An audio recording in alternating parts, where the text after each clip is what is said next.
কপাল।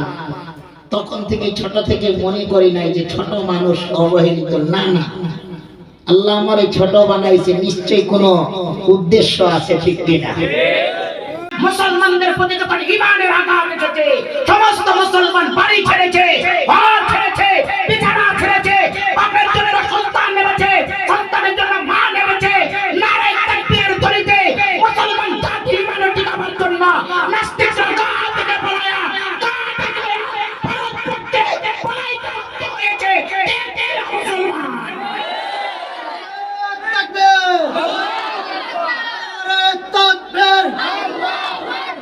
ভারতের দালালেরা হুঁশিয়ার সাবধান, ভারতের দালালেরা হুঁশিয়ার সাবধান, ভারত তাকবীর।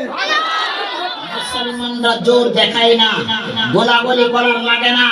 ঈমান ওয়ালাদের শক্তি, ঈমানি জজবা আছে।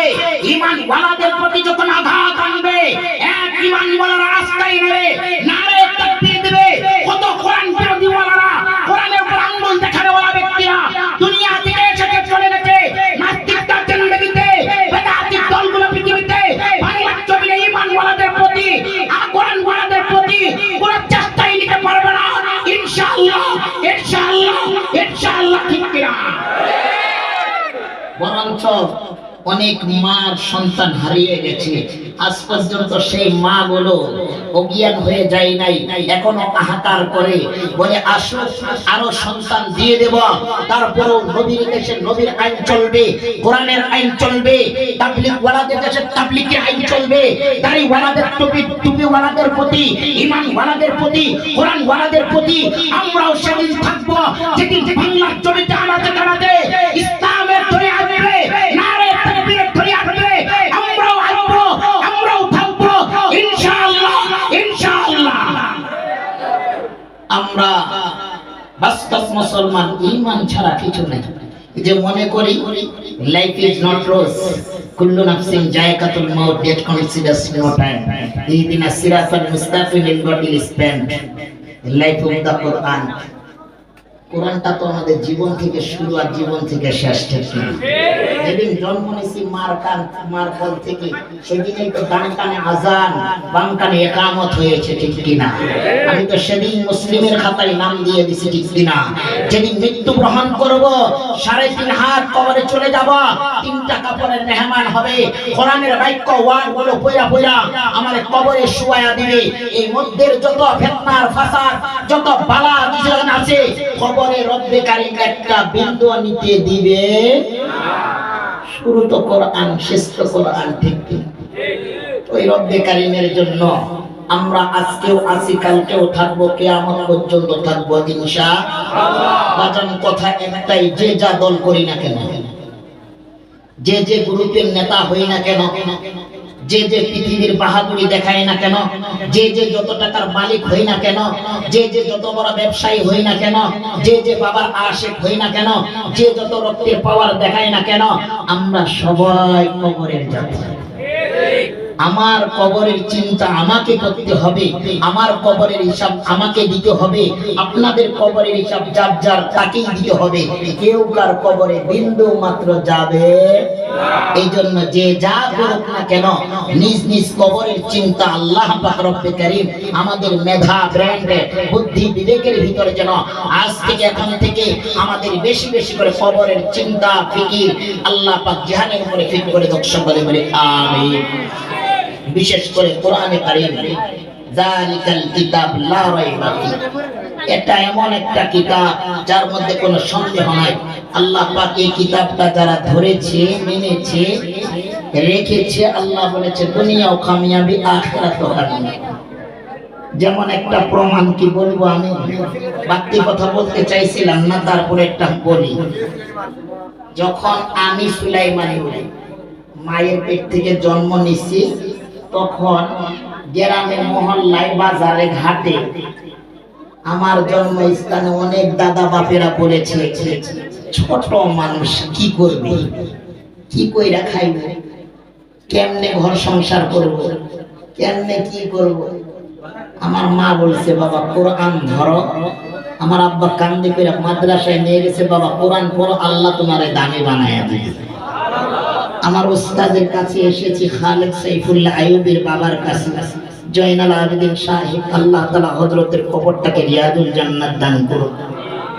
হযরতের কাছে কোরআনে হিফজ পড়েছি, তারপরে আল জামিয়াতুল মাদানিয়া রাসূলবাড়িয়া সাভার ঢাকা, শাইখুল হাদিস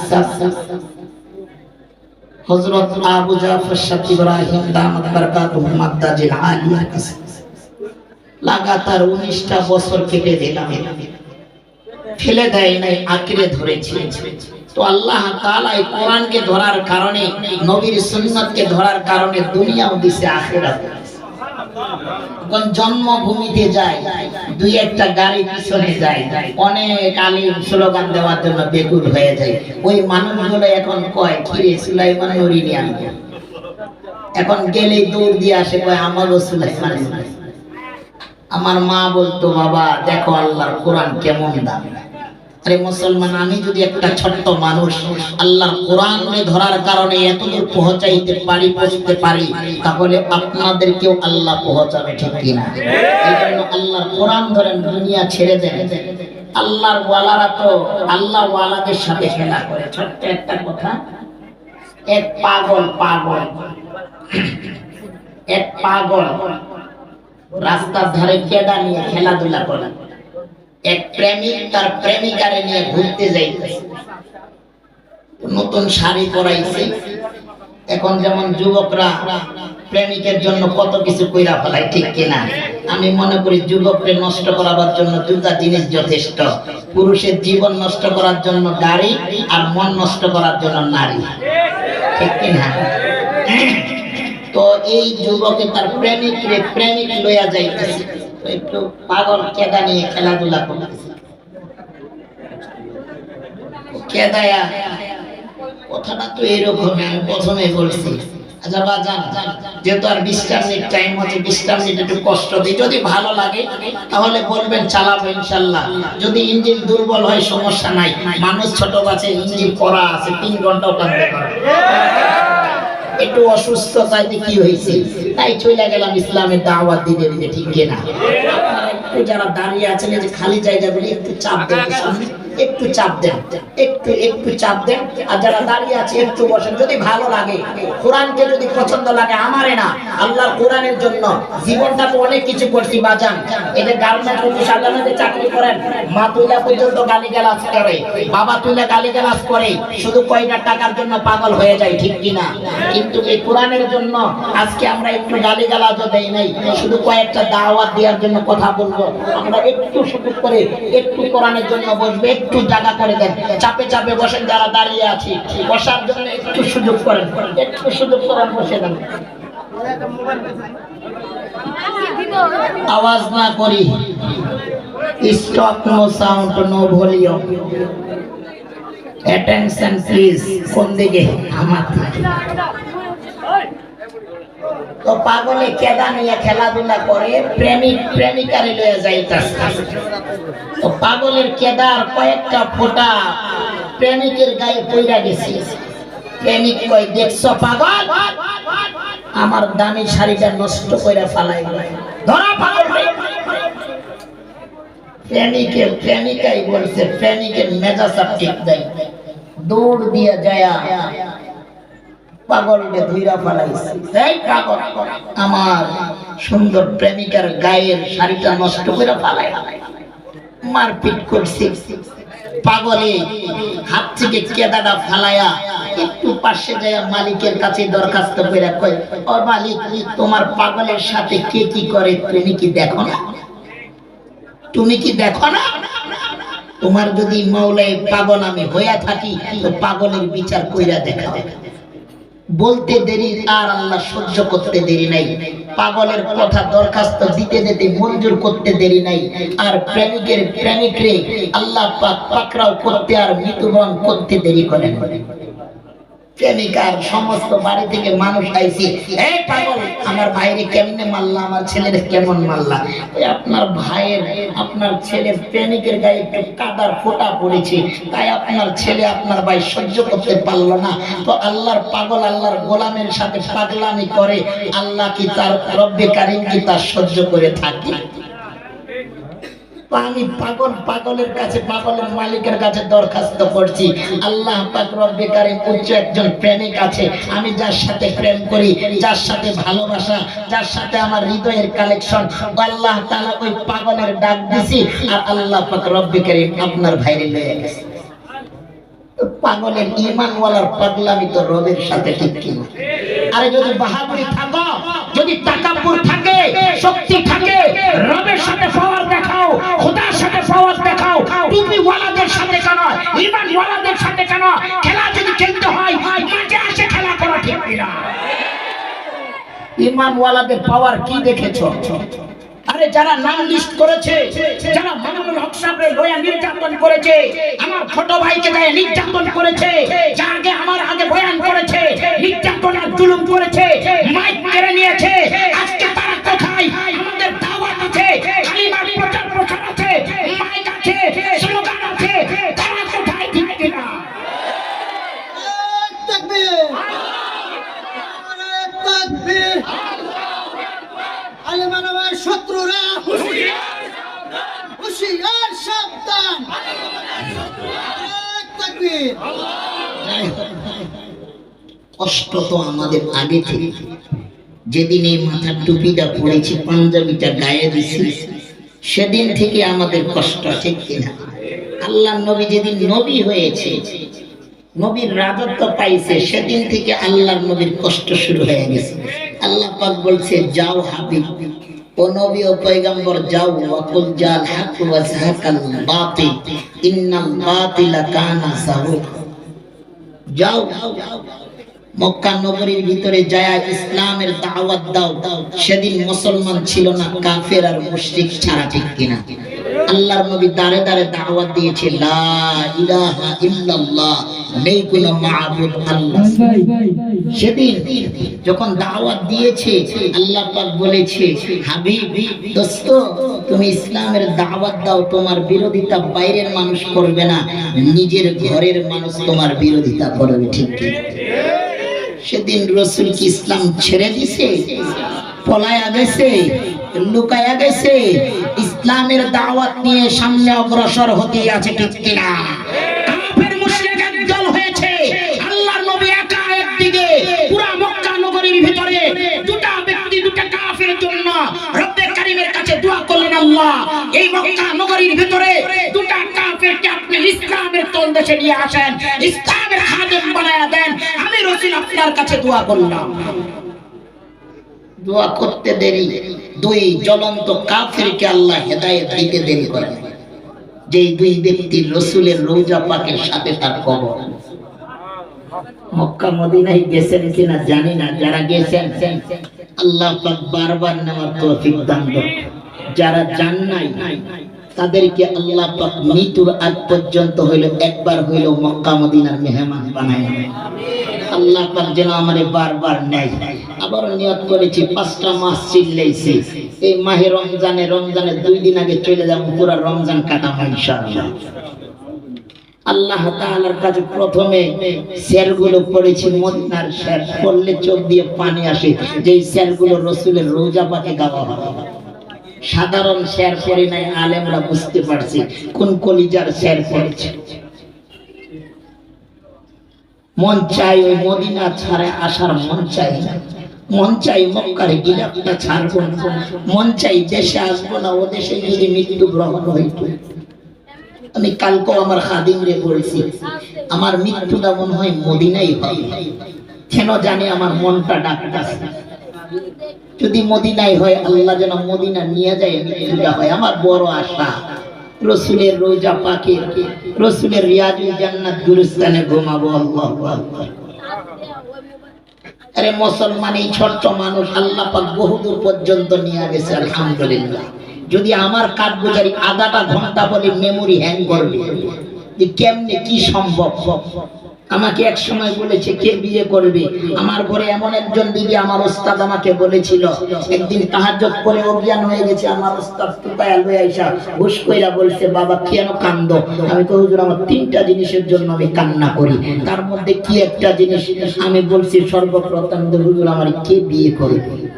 আমার উস্তাদ মাথায় হাত রাখে একটা দোয়া করেছিলেন, আমি গাধা তোর জন্য দোয়া করে গেলাম, তোমার ঘরে এমন একজন বিবি আসবে 10 গ্রামের মহিলা তোমার স্ত্রীকে দেখতে আসবে। আলহামদুলিল্লাহ, এমন একটা ঘরের বিবি আসছে মাশাআল্লাহ, কোরআনের হাফেজা এসেছে, বাস তিনটা কন্যার বাবা আমি। প্রথম কন্যার নাম রাখেছে হাটাদারি হযরত। শুধু তাই না, বিয়ে করেছি উপহার দিবে, সর্বপ্রথম তো খবরটা গেছে হাটাদারি হযরতের কাছে। আমারে হাটাদারি হযরত বলতো, শিষ্য নরে কেমন আছো? হযরতের কাছে গেছি, বিয়ে হয়েছে নাকি দাওয়াত দেওয়ার জন্য। হযরত আগে আহলিয়ার জন্য আমার ম্যাডামের জন্য হাদিয়া পাঠাইছে। কার কপালে জুটি দেওবন্দে গেছে, ওখান থেকে হাদিয়া আসছে আহলিয়ার জন্য। কপাল। তখন থেকে ছোট থেকে মনে করি নাই যে ছোট মানুষ অবহেলিত, না না, আল্লাহ আমার এই ছোট বানাইছে, নিশ্চয়ই কোনো উদ্দেশ্য আছে, ঠিক কিনা? বিনা উদ্দেশ্যে বানাই নেই আমারে আল্লাহ পাক। তো আপনারা আমারে কোনো ইহুদির ঘরে জন্ম দিতে, কোনো নাসারার ঘরে জন্ম দিতে, কোনো কাফেরের ঘরে জন্ম দিতে। আরে শুকরিয়া আদায় করো মুসলমান, আমি মুসলমান, আখেরি জামানার শেষ নবীর শেষ উম্মত আমি, কোরআনের সৈনিক আমি, ঠিক কিনা? শুকরিয়ার বিষয়, কলিজা ফাটায় শুকরিয়া করা উচিত। আমি মুসলমান। জাবালে নূর বাংলাদেশে 350-400 তলা একটা বিল্ডিং, 2.5 ঘন্টা লাগছে ঘড়ি কাটা নাপ দেওয়ার উঠতে। জাবালে নূরে যেখান থেকে কোরআন এসেছে, আমি যাই 2 রাকাত নামাজ পড়েছি আলহামদুলিল্লাহ। যাই হোক, রাসূলের জামানায় কষ্ট কেনা করেছে, প্রতিটা নবী রাসূল কষ্ট করেছে, সাহাবা আজমাইনরা কষ্ট করেছে। রাসূল আকদাস সাল্লাল্লাহু আলাইহি ওয়াসাল্লাম দামি নবী, দামি পয়গম্বর, আখেরি জামানার নবী জনাবে মুহাম্মদ রাসূলুল্লাহ সাল্লাল্লাহু আলাইহি ওয়াসাল্লাম এমন একজন নবী, এমন একজন পয়গম্বর। আল্লাহর নবী সাল্লাল্লাহু আলাইহি সাল্লাম, আল্লাহর নবীর প্রথম স্ত্রী, যেই নামে মাদ্রাসা। এটার যদি একটু কাঠগুজারি শোনো, সমস্ত মহিলারা হাহাকার করবে যে এরকম স্ত্রী। আল্লাহ রাসূলের স্ত্রীর মধ্যে ধনাত্মক এবং চালাক চরিত্র, সন্তানের মা বাবা, একটা স্ত্রী ছিল সাদিয়া রাদিয়াল্লাহু তাআলা। এক সময় আল্লাহ রাসূল সাল্লাল্লাহু আলাইহি সাল্লাম যখন জাবালে নূর হেরা গুহায় কোরআন পাওয়ার জন্য, কোরআন নাজিল হওয়ার জন্য অপেক্ষা, দিন ঘন্টা প্রহর গুনেছে। প্রতিটা টাইমে টাইমে আল্লাহ রাসূলের স্ত্রী 3 টাইম মেনু মতো, সময় মতো 3টা টাইম পাহাড় বেইরা বেইরা আল্লাহ রাসূলের খানা পৌঁছায়। আল্লাহ রাসূলের স্ত্রী মাইশা রাদিয়াল্লাহু তাআলা আনহা এক সময় আল্লাহ রাসূলকে জিজ্ঞাসা করলেন, এত বড় স্ত্রী বলো কেন? আল্লাহর নবী বলল, আয়েশা, তোমার জিন্দেগি 6 বছরে বিয়ে, 9 বছরে ঘর সংসার, 18 আল্লাহ রাসূলের ইন্তেকাল, এই 9 থেকে 18 পর্যন্ত যতদিন ঘর সংসার করছো, এই 18 বছরের ইবাদত এক পাল্লাই, খাদিজার এক টাইমের একটা ইবাদত এক পাল্লাই, তার থেকেও ওজন বেশি হবে। সুবহানাল্লাহ। জানো আমার খাদিজা যখন আমি জাবালে নূরে ছিলাম, কোরআন নাজিল হবে, কোরআন পৃথিবীতে আসবে, তখন আমার খাদিজা আমার এই জাবালে নূরে পারি দিয়া দিয়া ঠিক মেনু মতো টাইম মতো আমার 3 টাইম খানা পৌঁছে। আমি এক সময় যা তাকায়া দেখছি পাগুলোর ভিতরে আমার খাদিজার পাগুলো ছিঁড়া ছিঁড়া রক্ত পড়েছে। আমার খাদিজা কখনো ও আহ শব্দও করে নাই, তারপরেও আমার খানা পৌঁছাইতে বিন্দু মাত্র কোনোদিন কোনো দেরিও করে না। কেমন স্ত্রী! আর এখনকার স্ত্রীতে যদি খালি এক গ্লাস পানি দাও, চাকরি করে এসেছি ঢেলে খাও, ঠিক কিনা? বলে না? বলে কিনা? এখন ফিতনা বাইরে হইছে গ্রাম অঞ্চলে, মহিলারা নাকি রাবেয়া বস্তি হয়ে যায়, ঠিক না? গ্রামে গ্রামে রাবেয়া বস্তি হয়ে যায়। আল্লাহ মাফ করো, ওদিকে কথা না, রাসূলের কষ্টের জিন্দেগির দিকে তাকায়া আমি এই নামটার উপরে কয়েকটা কথা শুরু করছি। হেম্বেলটা দেখছি খাদিজাতুল কুবরা, আল্লাহু আকবার। এমন একটা নামের ভিতরে মাদ্রাসাটা করেছে, নামের কিছু প্রভাব আছে, কিছু কিছু নামের ওসিলা করে আল্লাহ জান্নাত দিবেন। এই খাদিজাতুল কুবরা মাদ্রাসাটার জন্য আপনাদের কাছে কয়েকটা কথা তুলে ধরব, রাসূলের জিন্দেগির কষ্টের জিন্দেগিগুলো। রাসূল আকদাস সাল্লাল্লাহু আলাইহি ওয়াসাল্লাম এক সময় এক টাইমে যুদ্ধের ময়দান থেকে ফিরতেছে, সংক্ষিপ্ত করে বলতেছে, টাইম কম নিছি, ঠিক না? যুদ্ধের ময়দান থেকে আসতেছে, আল্লাহর রাসূল সর্বপ্রথম আদরের কন্যা হযরতে ফাতেমা রাদিয়াল্লাহু তাআলা আনহার বাড়িতে যাবেন। তার আদরের টুকরা কলিজার নাতি হাসান হুসাইনকে দেখা করার জন্য 3 দিন যাবত যুদ্ধের ময়দানে আল্লাহর রাসূল সাল্লাল্লাহু আলাইহি সাল্লাম ফাতেমার বাড়ির গেটে আসছে। ইতিমধ্যে দেখতাছে আদরের কন্যা হযরতে ফাতেমা আমার আদরের নাতি, আমার রাসূলের নাতিরে লয়া লইয়া বিছানায় বলতেছে, বাবা ঘুমায়া যাও, আর তোমাদের জন্য খানা পাক হইতেছে। খানার পাতিলের ভিতরে পানি ছিল, খাদ্য ছিল না। জ্বালাইতেছে, আগুন জ্বালাইতেছে, আর জান্নাতি মহিলা, জান্নাতি সর্দার আদরের হাসান হুসাইনের মা হযরতে খাদিজা রাদিয়াল্লাহু তাআলা আনহার গর্ভে নিয়ে হযরতে ফাতেমা রাদিয়াল্লাহু তাআলা আনহা আদরের সন্তানকে বলতেছে, হাসান হুসেন ঘুমায়া যাও, তোমার নানু ভাই খাদ্য নিয়ে আসতেছে, তোমাকে আমরা ডেকে খানা খাওয়াবো, ঘুমায়া যাও। আল্লাহ রাসূল দরজার কাছে হাজির। আদরের কন্যা ফাতেমার কথাগুলো রাসূলের কলিজায় লাগতেছে।